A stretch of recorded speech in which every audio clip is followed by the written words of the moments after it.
Hola a todos, bienvenidos. A nombre de nuestro equipo presentamos el proyecto audiovisual final para la asignatura de aplicación de modelos teóricos para las relaciones internacionales. El día de hoy demostraremos cómo la teoría es una herramienta viva para interpretar el mundo contemporáneo, analizando un conflicto crítico que define la agenda global de este año 2026, que es la crisis de refugiados. Para ello utilizaremos las concepciones de inspiración anglosajona. Comenzamos. Desde las relaciones internacionales no entendemos este fenómeno simplemente como un movimiento demográfico masivo, sino como una crisis estructural de gobernanza mundial. Hablamos de millones de personas que se ven obligadas a cruzar fronteras internacionales debido a temores fundados de persecución, violencia generalizada o conflictos armados activos. Al perder el respaldo de sus estados de origen, estas poblaciones se convierten en sujetos de derecho en extrema vulnerabilidad, poniendo a prueba la capacidad de respuesta y la ética del sistema internacional actual. Las causas detrás de este complejo escenario operan como lo que teóricamente denominamos fuerzas profundas, factores estructurales que moldean las dinámicas globales. La primera causa es la persistencia de guerras civiles y conflictos armados prolongados que destruyen la soberanía interna de las naciones. La segunda es la persecución política, ideológica y étnica ejecutada por regímenes autoritarios, donde las instituciones fallan en su obligación de proteger a los ciudadanos. Estas variables saturan las fronteras y desestabilizan el orden regional. Para esto, la disciplina nos exige un análisis interdisciplinario obligatorio, pues desde la historia debemos recordar que el régimen actual de protección internacional se diseñó en la posguerra de 1945 para una realidad europea que hoy ha sido completamente rebasada. Desde el derecho enfrentamos un choque crítico entre el derecho soberano del Estado a cerrar fronteras y la obligatoriedad de los tratados internacionales de asilo. Y desde la filosofía, este fenómeno nos confronta con el dilema ético fundamental entre el egoísmo institucional y el cumplimiento universal de los derechos humanos. Entonces, ¿por qué es fundamental analizar esto hoy? Porque la crisis de refugiados evidencia las limitaciones de las respuestas individuales de los estados frente a problemas globales. Para explicar cómo cooperan o fallan las instituciones ante este desafío, analizaremos el caso bajo la lente del liberalismo institucional. Cedo la palabra a mis compañeros para adentrarnos en el cuerpo teórico. A partir de este contexto abordaré el tema desde el enfoque del liberalismo institucional. Para ello debemos recurrir a los politólogos Robert Keohane y Joseph Nye. Ellos nos enseñaron que vivimos en un mundo de interdependencia compleja. En la política mundial actual, los estados son soberanos, sí, pero están atrapados en una red de mutua dependencia económica, social y ambiental. Keohane explica que en este escenario la armonía automática no existe. Si cada país actúa por su cuenta de forma unilateral frente a una ola de refugiados, cerrando fronteras o imponiendo cuotas sin consultar, lo único que generamos es discordia y conflicto de políticas, donde los costos de las crisis se elevan para todos. Aquí es donde entra la cooperación internacional. Cooperar no es la ausencia de conflicto, es la reacción política al conflicto potencial. Es el proceso mediante el cual los gobiernos adaptan sus políticas a las necesidades de los demás porque descubren que el beneficio mutuo es mayor que pelear solos. Ahora Nye propone una brillante analogía. El poder global funciona como un juego de ajedrez en 3 dimensiones, tablero superior, medio e inferior. El que nos interesa en este caso es el inferior, ya que aquí se encuentran los desafíos del lado oscuro de la globalización como pandemias, cambio climático, terrorismo, etc. Por lo que la crisis de los refugiados y el cambio climático pertenece enteramente a este tablero inferior. Y no solo eso, sino que en este tablero Nye critica a los estados que intentan resolver estas problemáticas utilizando únicamente herramientas del tablero superior o poder duro, como militarizar fronteras, levantar muros o usar la fuerza. Y para Nye estas medidas solo contienen el síntoma temporalmente, pero no resuelven la raíz transnacional del problema y peor aún dañan la reputación internacional. Entonces, para el liberalismo institucional y para estos autores, la autoridad de una potencia global se basa en gran medida en su legitimidad y sus valores o poder blando. La gestión de la crisis de los refugiados altera directamente este activo.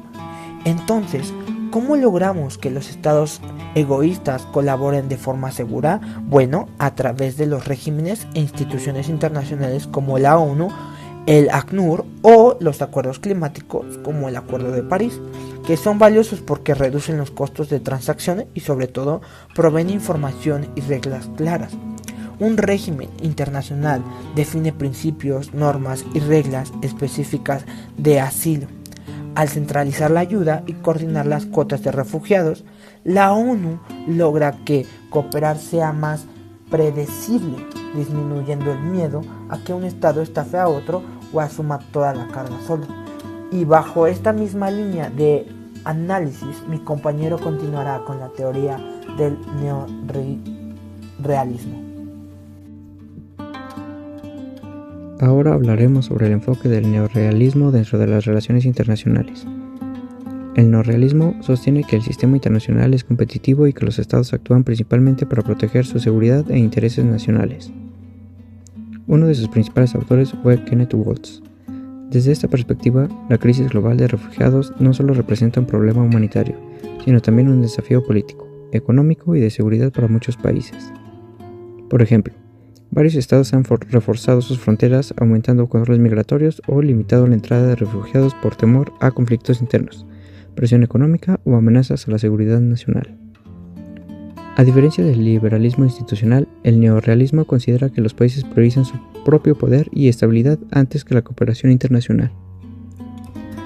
Actualmente esto puede observarse en distintas regiones del mundo, donde algunos gobiernos han adoptado políticas migratorias más estrictas frente al aumento de desplazamientos forzados causados por guerras, crisis políticas y cambio climático. En conclusión, el neorrealismo nos ayuda a entender por qué muchos estados responden a esta crisis desde una lógica de seguridad e interés nacional. La crisis sobre los refugiados y desplazados forzados ha sido un problema muy persistente en nuestros tiempos. Las guerras y conflictos han provocado problemas emblemáticos dentro de las diferentes regiones. En este caso, pondré de ejemplo a Ucrania, Siria y Sudán. En Ucrania, la invasión rusa ha provocado una crisis humanitaria sin precedentes en Europa.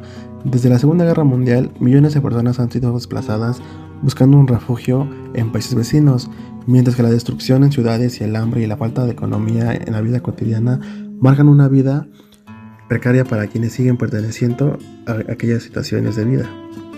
En Siria, tras más de una década de conflicto, la población continúa atrapada entre la violencia, entre la fragmentación política y la devastación política. Más de la mitad de los sirios se han visto obligados a abandonar sus hogares, generando una disputa que ha transformado la geografía en una problemática debido a la falta de recursos para todos los habitantes que se desplazan de manera ya sea forzada o de manera obligatoria para tener una mejor calidad de vida. En el caso de Sudán, la guerra civil y los enfrentamientos entre fracciones militares han destacado una crisis silenciosa pero devastadora. La población enfrenta hambre, desplazamiento masivo, violaciones de derechos, así como a su vez una gran cantidad de refugiados que buscan una seguridad en países vecinos, luchando por sobrevivir y tener condiciones dignas. En estos tres casos, podemos recordar que la guerra no solo destruye territorios, sino también esperanzas, familias. Los refugiados no son cifras, son vidas que fueron interrumpidas, que fueron dañadas, que fueron reclamadas y que no viven con la paz ni la dignidad que deben de tener. Nuestro deber como comunidad internacional es no permanecer indiferentes. Necesitamos de la solidaridad, de la cooperación y de la búsqueda de soluciones pacíficas que deben ser más que palabras, deben convertirse en acciones concretas y hechos que se puedan resolver. La crisis global de los refugiados y los desplazamientos forzados debido al cambio climático. Cada año tormentas, sequías e inundaciones fuerzan a más de 20 millones de personas a dejar sus hogares, pero a diferencia de un refugiado por guerra o persecución, ellos no tienen protección legal internacional. Hoy explicaremos esta crisis desde el liberalismo institucional. ¿Qué es un refugiado climático? Estrictamente no existen refugiados climáticos en el derecho internacional. La Convención de 1951 solo protege a quienes huyen de persecución. Desde el liberalismo institucional, esto es una falla de régimen, una laguna normativa que deja millones sin protección.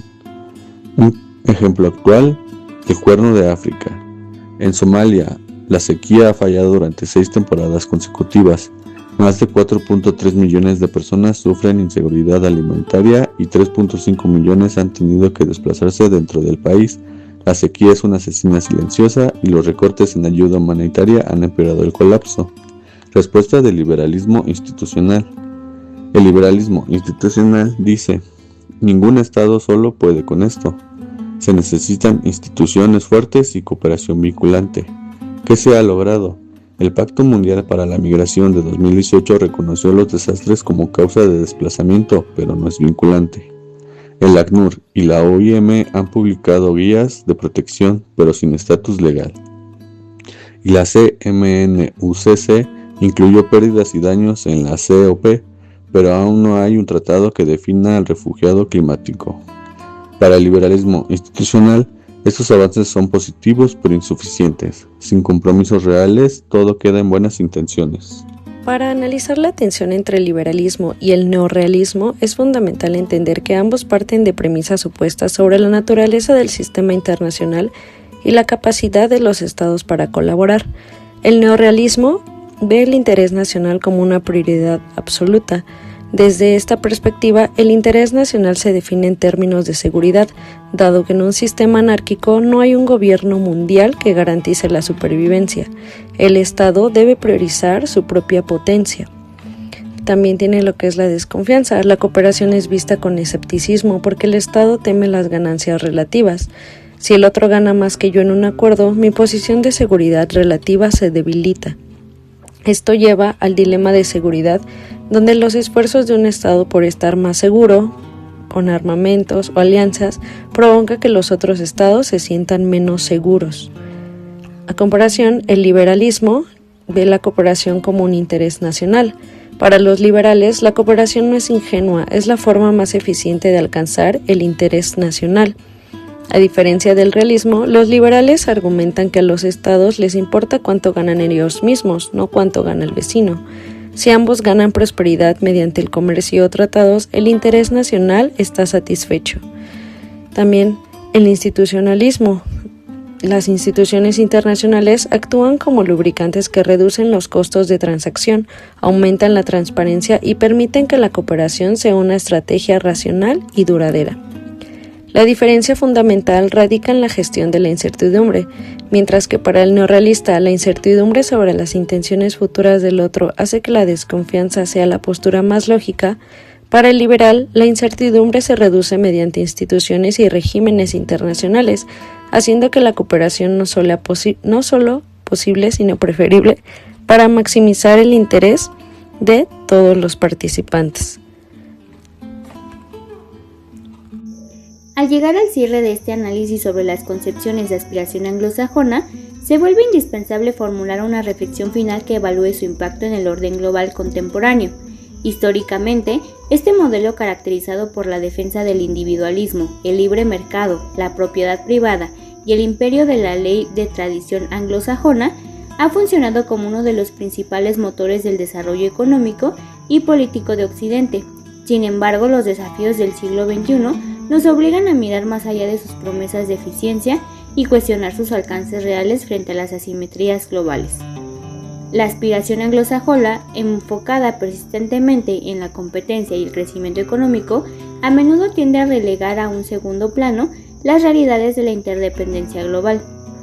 Hoy entendemos que los mercados no se regulan solos de manera justa y que el desarrollo de una nación no puede sostenerse a expensas de la vulnerabilidad de otra.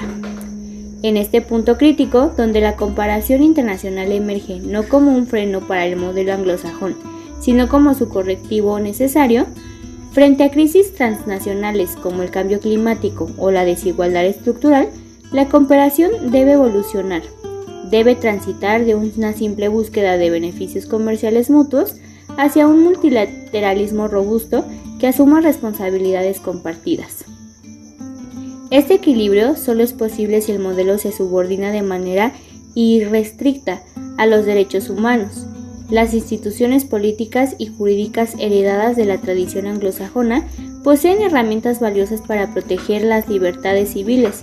No obstante, el reto actual radica en expandir esa protección hacia los derechos económicos, sociales y culturales. Ninguna aspiración de desarrollo es legítima si se sitúa las dinámicas del capital por encima de la dignidad humana. Los derechos humanos deben consolidarse como el límite ético y el marco normativo universal sobre el cual se rediseñen los acuerdos internacionales. En conclusión, el examen de las concepciones anglosajonas a nivel profesional no debe ser una aceptación pasiva de su hegemonía, sino un ejercicio de crítica constructiva.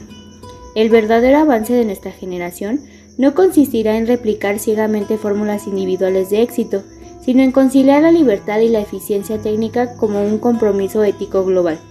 Solo mediante una cooperación internacional que priorice la justicia distributiva y la dignidad de las personas, podremos transformar las aspiraciones de una región en una realidad equitativa y habitable para toda la humanidad.